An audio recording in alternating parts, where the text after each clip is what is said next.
লণ্ডনৰ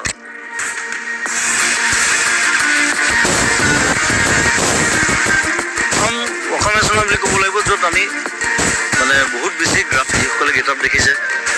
কিতাপটো বেলেগ মোৰ, কাৰণ মই বাগানীয়া এটা ল'ৰাৰ চৰিত্ৰ অভিনয় কৰিছোঁ। নেটফ্লিক্স হওক, প্ৰাইম হওক বা ডিজনী হওক, ক'ৰবাত নহয় ক'ৰবাত আমি এটা যাতে অসমীয়া এটা ছেগমেণ্ট আমি ক্ৰিয়েট কৰিব পাৰোঁ। তেনেকৈ মই সোমাই থাকিব নোৱাৰোঁ।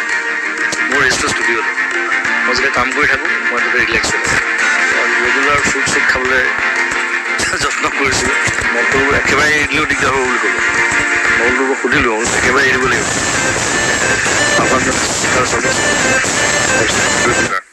আমি লাগি আছোঁ চিনেমাখনত যিমান পাৰোঁ। আৰু শেষ পৰ্যায়ৰ আজি যিটো টাইটেল চং, আমাৰ টাইটেল চংটো বাকী আছিলে শ্বুটিং, সেইটো কাম আমি কৰি আছোঁ ইয়াত জ্যোতি চিত্ৰখনত। আৰু সকলোৱে ইতিমধ্যে গম পাইছে যে এইখনে প্ৰথম অসমীয়া চিনেমা। মই বোলো এতিয়া সেইটো চিনেমাখন চালেহে, মই আগতে কৰি দিলেতো নজৰিম নহয় খেলটো। চিনেমাখন চাব সকলোৱে। এটা কথা সুধিছোঁ দাদা, আজি যিটো আপোনাৰ পোষ্টাৰ ৰিলিজ কৰিছে, তাত মানে আপোনাৰ যিটো ৰিলিজ টেলত আপোনালোকে লিখিছে, তাত এটা লিখা আছে যে যিটো চাহ উদ্যোগৰ যোনটো ক'লা অধ্যায় এটা দেখুওৱা হৈছে ছবিখনত। সেইবিলাক আনুষংগিক কিছুমান কথা আছে, কাৰণ চাহ উদ্যোগটো এটা বৰ ডাঙৰ উদ্যোগ এটা। ইয়াৰ ইমান বছৰ পুৰণা এটা উদ্যোগ, তাত বিভিন্ন ঘটনা পৰিঘটনা আছে, বিভিন্ন মানুহৰ তাত সংস্পৰ্শ আছে, যি বিভিন্ন মানুহৰ অনুপ্ৰেৰণা আছে, ভাল আছে, বেয়া আছে, চব বস্তু আছে। গতিকে সেইখিনি সামৰি পেলাই গোটেই ষ্টৰিটো তেনেকৈ দেখুৱাবলৈ চেষ্টা কৰা হৈছে। কিন্তু ষ্টৰিটো পুৰণা ষ্টৰি নহয়, ষ্টৰিটো নতুন ষ্টৰি। বহুতে ভাবিব পাৰে যে চাহ বাগান বুলি ক'লে যে পুৰণা, যে 100 বছৰ আগৰ কিবা দেখুৱাব নেকি। নহয়, সেইটো আমাৰ এতিয়াৰ 2024 ষ্টৰি, আৰু এতিয়াৰ ঘটনা এটা লৈ পেলাই। আৰু বহুত নতুন মানুহে মোৰ লগত এক্টিং কৰিছে। মই প্ৰথমবাৰ সিদ্ধাৰ্থৰ লগত, যাক কে বুলি কয় সকলোৱে, মই সিদ্ধাৰ্থ বুলিয়ে কওঁ বাৰু, সি এক্টিং কৰিছে মোৰ লগত। ধ্যানীয়ে কৰিছোঁ প্ৰথম, ধ্যানী মোহন। আৰু বাকীটো বাহিৰৰ আৰ্টিষ্ট আছে, ব্ৰিটিছ আৰ্টিষ্ট আছে, ফ্ৰেঞ্চ আৰ্টিষ্ট আছে, তেওঁলোকে এক্টিং কৰিছে। সকলোৰে লগত এক্টিং কৰি খুব ভাল লাগিল। আৰু লণ্ডনত আমি বৰ ধুনীয়া ধুনীয়া জেগাত আমি কৰিছোঁ কাম। আৰু এতিয়া যিবিলাক গ্ৰাফিক্সৰ কাম কৰি আছে, সৰু সৰু টুকুৰা বনাই আমালৈ পঠাই আছে।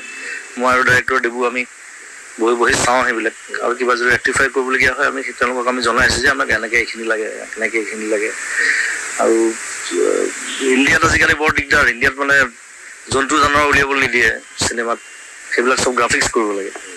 ইয়াত মোৰ বাঘৰ লগত শ্বট আছে চিনেমাত, সেইটো তেতিয়া বাঘটো আমি উলিয়াব নোৱাৰোঁ, দেখুৱাব নোৱাৰোঁ, বা পোহনীয়া বাঘ হ'লেও দেখুৱাব নোৱাৰোঁ আমি, সেইটো ধৰিব।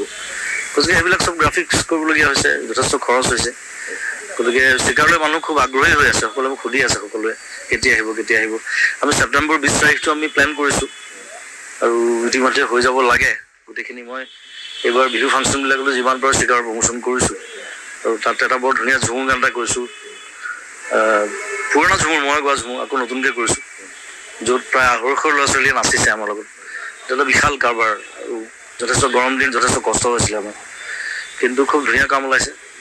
আৰু তাৰোপৰি এটা ধুনীয়া ৰোমেণ্টিক গান আছে।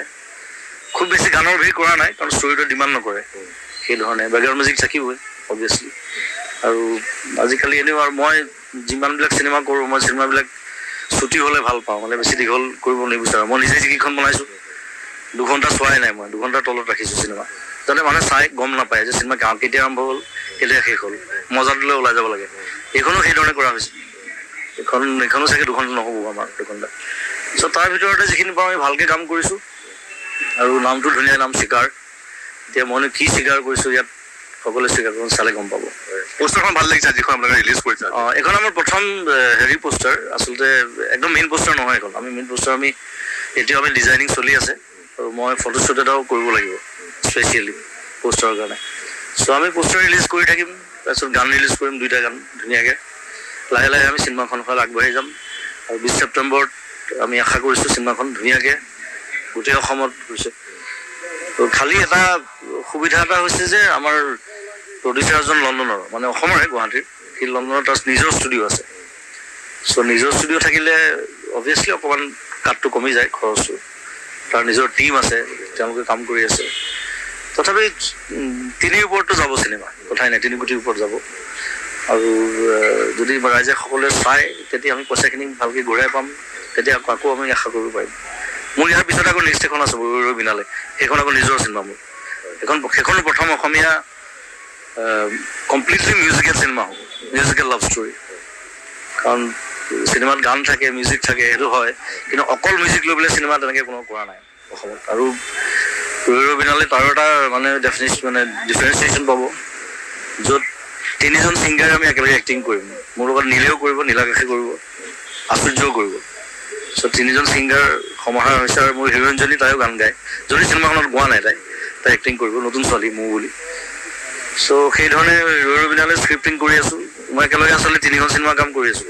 ইফালে ভাইমন্দা চিনেমাখনো কাম শেষ হৈছেগৈ, মুনীন বৰুৱাৰ যিখন বায়'পিক, তাৰো মিউজিক মই কৰিছোঁ, সেইখনৰ কামতো লাগি আছোঁ। গতিকে মই মাজে মাজে নিজে কনফিউজ হৈ যাওঁ কোনটো গান কৰা আছিলে। যথেষ্ট হৈছে। 3খন চিনেমা একেলগে কৰি থকাটো অকণমান দিগদাৰ, মানে তথাপি তেনেকৈ সময়টো ভগাই লৈছোঁ। আৰু চিকাৰ প্ৰায় শেষেই হ'ল, আৰু এতিয়া ভাইমন্দাৰ অলপ কাম আছে, সেইখিনি শেষ কৰি মই নৱেম্বৰৰ লাষ্টৰ ফালে ৰৈ ৰৈ বিনালে শ্বুটিঙত সোমাই দিম। কামৰ প্ৰেছাৰ আপোনাৰ কমাম নাই? হস্পিটেলত যাব লগা হৈছিলে। হস্পিটেলত 4 দিন থাকিলোঁ, কিন্তু হস্পিটেলৰ পৰা যিদিনা ৰিলিজ হৈছে আমাৰ কাৰণে এইটো কিতাপ, মোৰ চিনেমাখনত এনেকুৱা কিতাপ নহয়। কিন্তু চিনেমাখনত মই আদিবাসী ল'ৰা কৰিছোঁ, মই বহুত ক'লা চিনেমাখন, মানে অকণমান ডাৰ্ক হ'লে মানুহৰ তেতিয়া প্ৰব্লেম নহয়। থেংক ইউ ভেৰি মাছ, ধন্যবাদ। ফালৰ পৰা সকলোৱে মৰম জনাইছোঁ। চিকাৰৰ জয় হওক, থেংক ইউ।